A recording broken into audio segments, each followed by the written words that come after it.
Hello, ladies and gentlemen. If you don't know who I am, my name is Shook. I make NBA DFS content, prize picks content, all that good stuff. All these videos, they get posted on this subreddit. I will have this subreddit link down below, and I post good stuff here. I'll explain in a second. But you can ask me questions leading up to lock, after lock, all that good stuff. So I'll have that link down below. And if you ever need to get a hold of me privately, you can get a hold of me on Twitter right there. So I'm probably going to nuke tonight.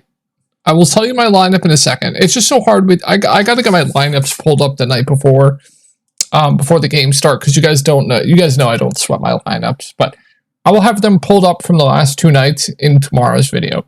These games are going on until like 1:30 in the morning. So yeah, but let me explain the edge that happened tonight. And I commented on the Reddit. You can find tidbits on Reddit. I make updates on Reddit. I knew that Mike Conley wasn't playing tonight. I guess the field did not, but I had pretty good read that Mike Conley was not playing tonight, and I can show you guys.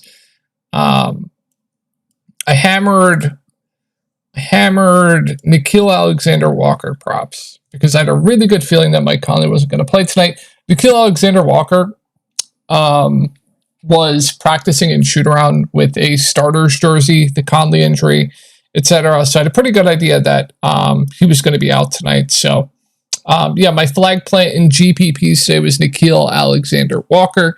My lineup today in GPPs was Dante DiVincenzo, Miles McBride, Isaiah Hartenstein, Nikola Jokic, Aaron Gordon, Nickeil Alexander-Walker, Alec Burks, and Pascal Siakam.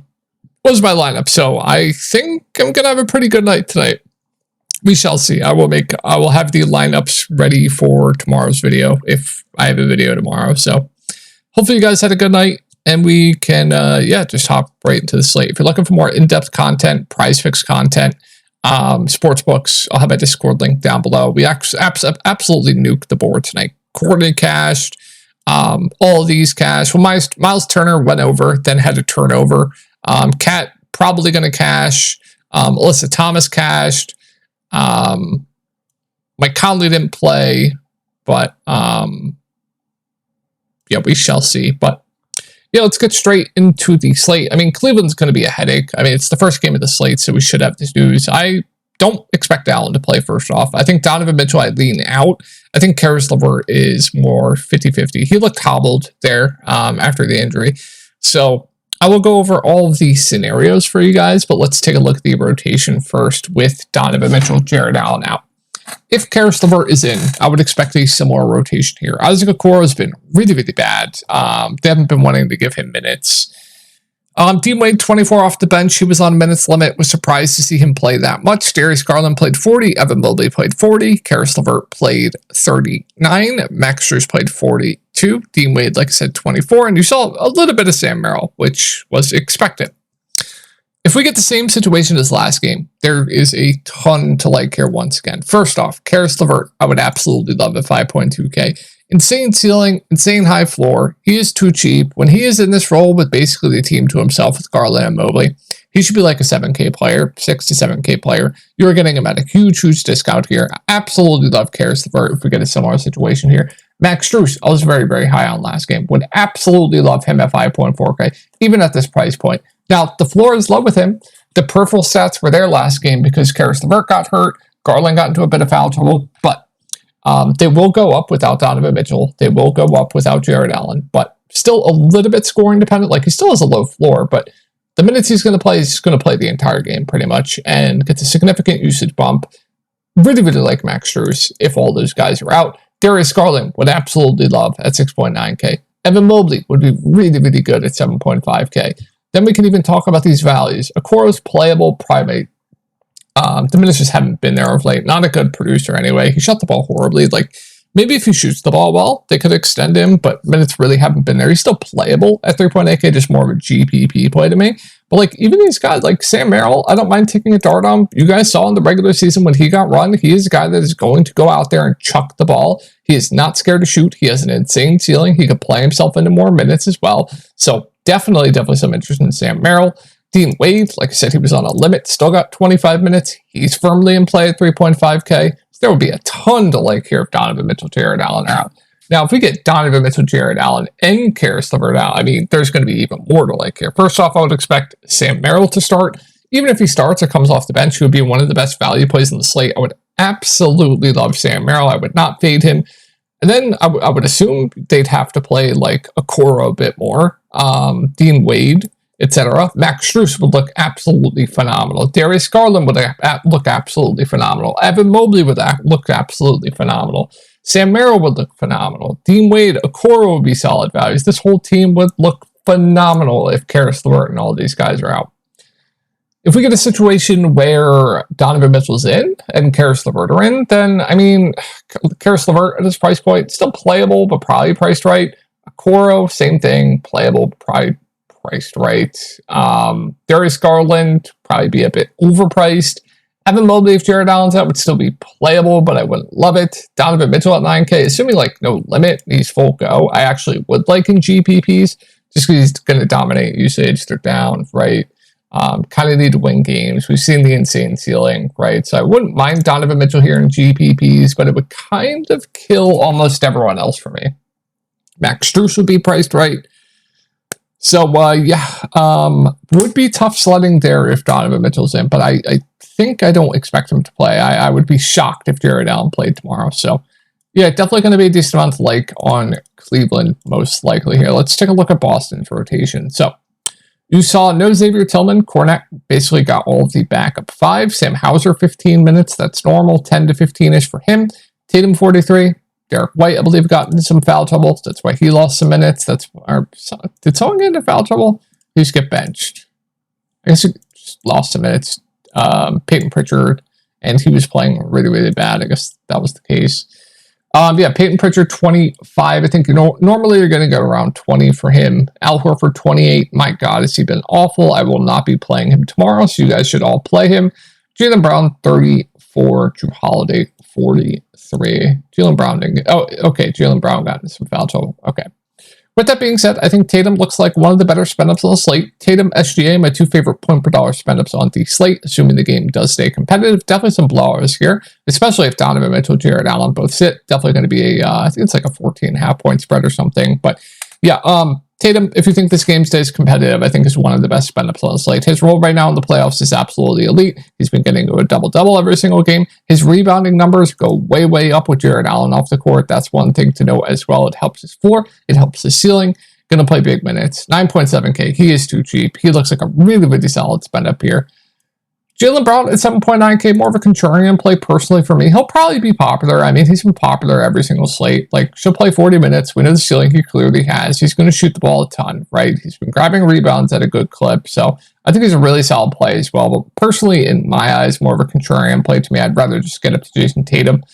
And then, okay, I don't understand this, but the recency bias in playoffs. Derek White, Giga Chalk, the first 3 games. He smashed, bust, bust. And you guys know I hate Derek White as chalk. Where's Drew? Drew Holiday, unowned.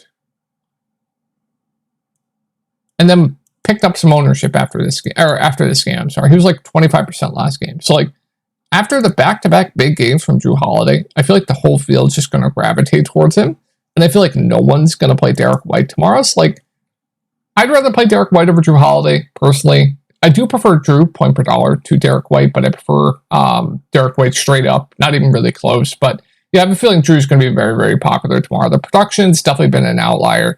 5.8K, he is too cheap. Like, he's playable. I just have a feeling he's probably going to be a bit over-owned tomorrow than he should be. Derek White, I think, is the sharp pivot in GPPs if you do have the money for him. But I think both are fine. I prefer Drew point per dollar. If we're not regarding ownership, he does look better point per dollar. But I think Derek White is the intriguing pivot. I just know Drew's going to be chalk tomorrow. White's not going to be owned at all. So, and I'm fading Al Horford tomorrow, so you guys all should play him. I mean, I tell you guys every slate, I hate Al Horford. His rates at the 4 compared to the 5, they're just so much worse.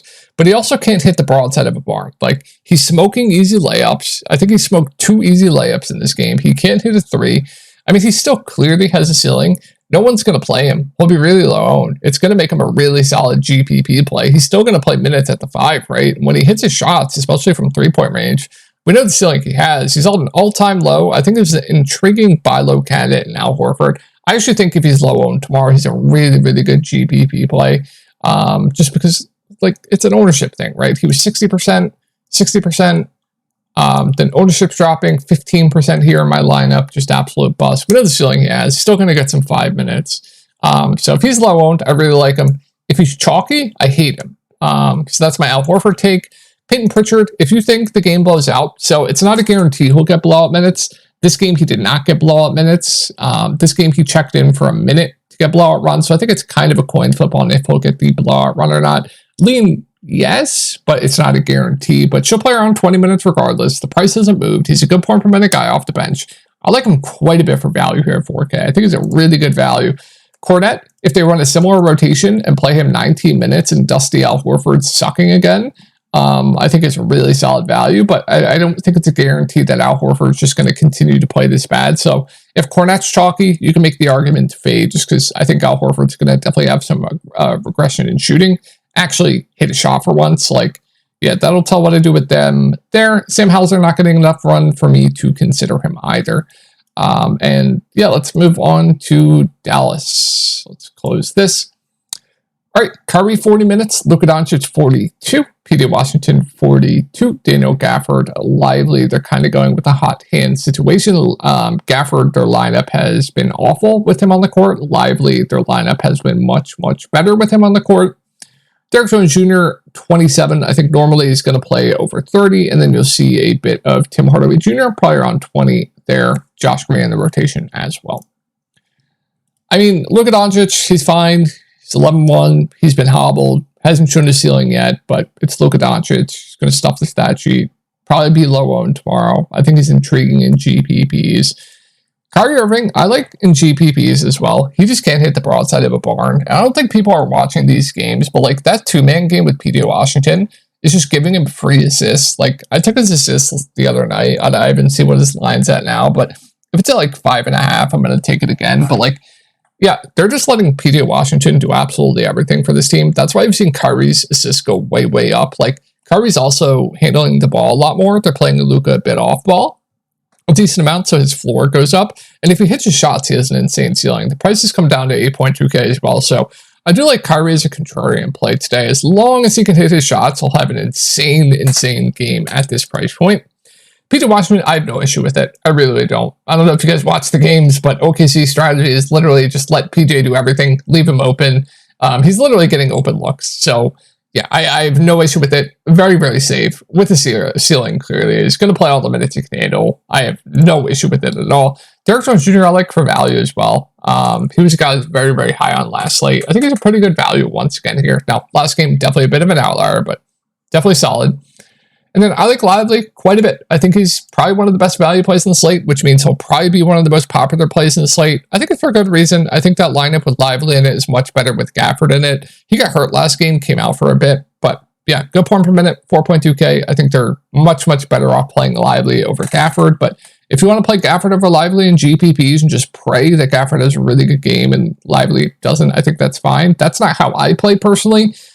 But yeah, Lively, definitely one of the better values on this slate. Tim Hardaway Jr., I don't hate either. He has a ceiling. He's played 23 minutes last game. Don't mind it. And not going to play Josh Green, but playable. Let's move on to OKC. Lou Dort, 40 minutes as long as he can stay out of foul trouble. Would expect that to happen again. SGA, big minutes. I think they finally bench Josh Giddey tomorrow and they don't start him.